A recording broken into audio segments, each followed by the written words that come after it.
Stalling is about 25, cruise is 135 What? true. 215 horse, it looks like under 900 pounds. That's ridiculous. Gross on it. 6.5 positive G, 3.5 negative. For me. This is gonna be amazing. I'm getting excited, man.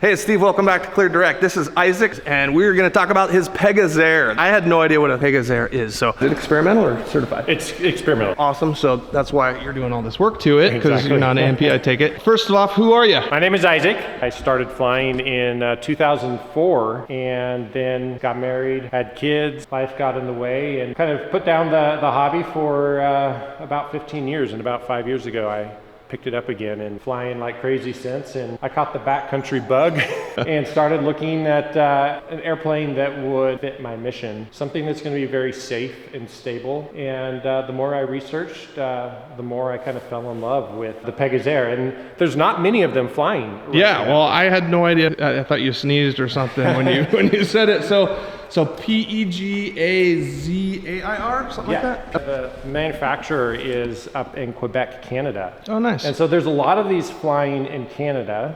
They also have a 4-seat version of this called the Leviathan. But the Pegazair started out in the early 1990s, and Michelle, who kind of designed the whole thing and built the kit, wanted something that was going to be very stable at slow speeds, have a really high gross compared to what it is empty. Empty on mine is about 850, and then I gross out at 1640. So it's got a great useful load. That sure does. Okay, well, let's just kind of talk some big pictures, because I'm noticing a couple things that it has some similarities. I mean, this section kind of looks Kitfoxy, but then also this area looks very Zenith-y. Are there relations that you can speak to? I believe that Michelle, when he first started designing this, he was designing a wing with slats for the Zenith. Okay. As he started designing and developing, and he kind of built it into a full plane. So it does have a lot of similarities to the Zenith. Of course, the wings there, when you look at it from the front, you've got that clear Zenith look to it. Well, let's check out. So they're slats, clearly, and these are self-deploying? Yes, so it's kind of like the Helio Courier. It's all controlled by angle of attack, essentially. The wind gets right under here and pulls these out when you get to a high enough angle of attack. Okay. And then it redirects all of that wind over the wing. And then as you get a little faster, these go back in, streamlines the wing. And with the new engine that we're putting on it, stalling with these is about 25 miles an hour. Wow. And then cruise is 130 to 135 true. Jeez. So you're an envelope seeker like me. I mean, I got this thing because of its big envelope. Yes, Flies fast really well, and we're still working on the slow speed. I'm thinking about maybe some, not slats, but some VGs. Okay, let's talk about this motor. So this motor is a 0360 A4A. I originally, when I purchased the plane almost exactly a year ago, it came with 0235. And with our elevation and the power that I needed, it just didn't provide what I wanted out of it. So I bought this mid-time 0360, and it was damaged in shipment. And thankfully, I had it well insured, and insurance ended up covering most of the cost of a full overhaul. There's a great company, Bentley Air here in Bend. He and his son, Max, are amazing to work with, and they were willing to have me look over their shoulders and figure out how an airplane engine works. So we tore the whole thing down, sent everything off to Aircraft Specialties, and got it back and rebuilt it. So this is now a zero-time overhaul. And we ported and polished the cylinders, which is going to give it an extra 20 to 25 horse. Did you do all that at Bentley's hangar? No, the port and polish we did with Lycon. Oh, okay. Lycon down in Southern California. Okay. They did the port and polish on the cylinders. Mm-hmm. They also did an O-ring STC on the case that makes it so you don't have to put the silk and the sealer on the case as you put it together. It's O-ring, it'll never leak. Sure. And then the other thing that we did with this is we are putting in the EFII System 32, which is going to be a fully electronic fuel ignition. Fuel injection and ignition? And ignition. Yeah. And so you won't have a mixture? No, there'll be no mixture. You can see up gosh. under here, I got the EFII starting to Oh, I believed to take shape. say. It doesn't look like you have a constant speed prop though. Is that right? This prop, the A4A, does not have a hollow crank. So the only constant speed that would work on this is an electric constant speed. And I'm working with a company out of South Africa that has an amazing constant speed prop. Well, hopefully amazing. We'll find that out. Yeah. It's arriving in a couple of weeks. The hydraulic ones will change pitch at about 5 degrees a second. Most electronics are less than a degree a second. Yeah, that makes sense. And the one coming out of South Africa supposedly is 3 degrees a second, which can act as a true constant speed and not a variable pitch. So we'll see. But I'm excited to try it. And who knows, if it doesn't go well, I'll be hitting you up for some Kato stuff. Yeah. Yeah. Something, of course, that was a concern early on when we were looking at the bigger engine was extra weight in the CG. This plane has always been a little bit aft. In its CG anyway. It's a good place to start. But once we took off the carburetor, the magnetos, and some of the other heavier elements, we're coming in with the 0360 only being about 40 pounds heavier than the 0235. So we got about 40 pounds on the engine and about 20 pounds heavier on the prop. So we're looking at about 60 pounds extra with an extra 100 horse. So that's an amazing increase on it. Now let me guess, the fuel tank behind the CG is going to help. This fuel tank behind the CG is going to help. I've got a really big Bearhawk tail wheel on it, which probably added to the aft CG anyway. Oh, those Canucks, they're working together, aren't they? Conspiring. I love it.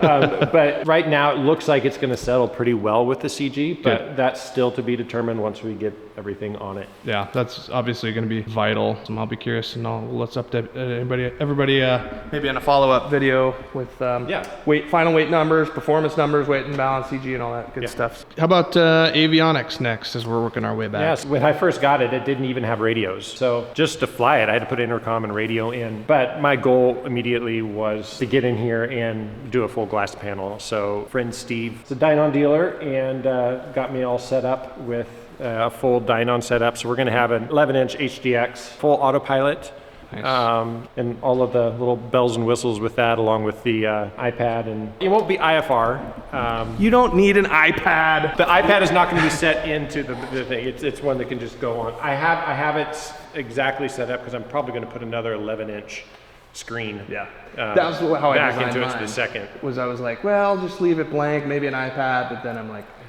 go ahead and do it. It's experimental or cheaper. But the one thing you're going to benefit from when you get everything running is Dynon, you can crank up the recording rate on all the telemetry. So like I'm set with Garmin at 1 hertz. So I only have 1 piece of data every second. So if you're doing a test, like stall test or something that's very dynamic, crank it up, record that data, and then crank it back down. That's something that, as far as testing, that I'm a newbie at. Turns out you know a guy. I do know a guy. When I first got this, Mike Clock was the Cuckoo. He was the one who helped me get it up flying, and I did my tail wheel through their program, and loved working with them. Full plug, specialized aero works in Bend. They do upset recovery training and tail wheel endorsements. So the best there are. And Mike is a former Hornet guy, I believe. Okay, so I'm looking at bungee. So the landing gear is bungee. This plane, being in Canada, was designed primarily for floats and skis. So we've got the tabs on it. But this old school bungee, it works great, but it sits low to the ground right now. And so this summer I'll probably be upgrading to a Shock Monster setup to give it an extra 6 inches, give more clearance on the prop, and just get a better sit for backcountry flying. Have you talked to Tony yet? I have talked to Tony. Good. Yeah. Talked to Tony and sent him some of the drawings and photos and stuff. So they're working on something that's going to work for me. This is going to be amazing. I'm getting excited, man. And then I worked with Josh over at Wild West Aircraft for the header tank.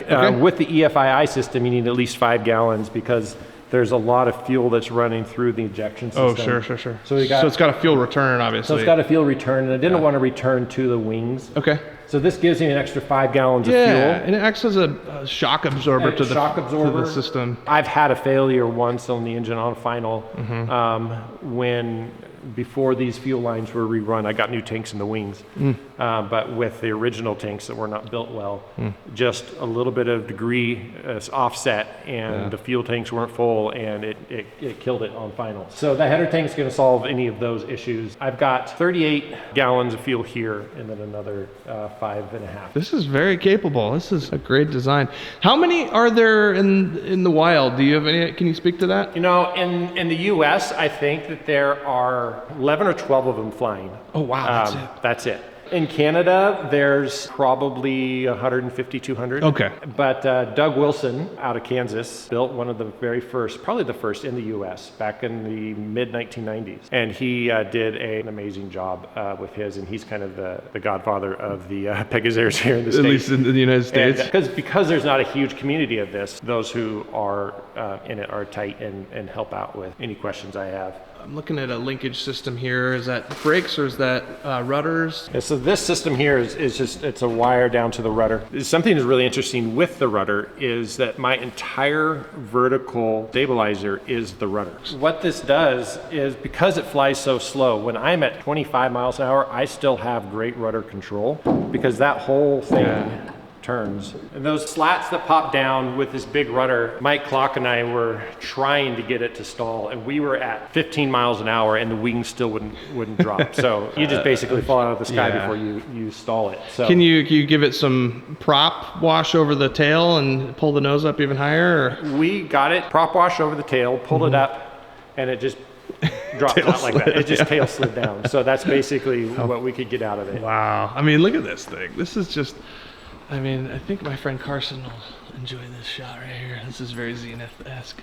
Yeah, you can tell, Carson, that this is the better version of the Zenith because it is tail wheel. There's a lot of S-talking in this world of I mean, of slats and it's a lot prettier as a tail wheel than it is with that weird well, thing off that's the true. nose. Those who want a Zenith but with a tail wheel, Pegazair. Exactly. Okay, so the tires you're running right now looks like 8-inch Matcos with the 27.5 Aero Classics. Yep. You got the dual puck. The dual puck brakes on those with the 8-inch Matco wheels that can pull out, and you can just slide the 6-inch, so I can fly with smaller wheels if I want. I'm going to be replacing these when I get the Shock Monsters in there. Are those the brake lines? Yeah, these are just the brake lines that you might want to get something a little more beefy than that if you're going to be taking it. Especially trying to brake it during run-up with 215 horse. So oh my gosh, 215 horse on this thing. 215 horse. It looks like I'm going to stay under 900 pounds. That's ridiculous. Gross on it with 215 horse. So climbing at 3,000, 3,500 feet a minute will be an interesting. Yeah, prop decision is going to be vital, and prop performance, obviously. That constant speed will.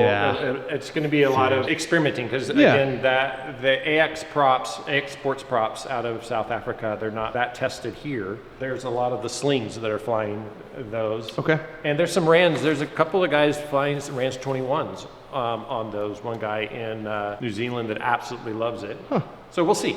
Okay. We'll see. I mean, it'll be a bit of a test. Well, that is amazing. You're going to see this airplane flying in all its glory. I mean, I think you've hit 90% done, which you know what that means. It's like I see the light at the end of the tunnel, I know. And then the tunnel just keeps moving. It'll hopefully come together fairly quickly. Sounds like you got a lot of good people involved, and if you ever need a hand, I'd love to help out and fly chase for you when you test flying it. I'll probably have you test fly it while I chase you. Yeah. All right, I'll go through it with the fine-tooth comb, but yeah, that sounds good, man. Oh, well, this is an amazing aircraft, Pegazair 100. Is that because it used to be 100 horsepower? That's because it used to be 100 horsepower. If you look at the header tank, it says Pegazair 200 on it. So that's what it'll change to. All right. Have you beefed up the structure at all because of the heavier weight? No, the structure doesn't need to be beefed up. It was already There's built. a wing beef up that you can do and the landing gear beef up that you can do that will take the gross from 1640 to 1900. Oh, wow. And The landing gear will get beefed up with the shock monsters. Sure. Okay. It doesn't have great storage capacity, and that's one thing that does bug me about it. So getting it to that gross is going to be nearly impossible anyway. So I think it'll be fine as it is. It's rated for 6.5 positive G and 3.5 negative. So it's a shame this didn't take off more. I know. They're still building the kits. They're still selling the kits. Really? A new guy, Joey, just took over, or he's working under Michelle as Michelle's getting older. Joey's been amazing. He's going to be at Oshkosh this year. Michelle, you don't look a day over 50. Absolutely. He's still flying like crazy. But they'll be at Oshkosh this year, I believe. Nice. And they're still selling kits, and I want to try to help if I can to get people excited about it here in the States. Awesome. Well, that sounds like a good place to sign off. What an amazing project you've got going. And, I'll be pleasantly impressed if it meets all those numbers, because those are some big claims, but I think you can do it. I think you can do it. Thanks for taking the time, Isaac. It's been Absolutely. a Thank pleasure. you. It was and great. We'll be seeing a lot more of this on upcoming Clear Direct videos. Until then, it's Steve and Isaac to Clear Direct.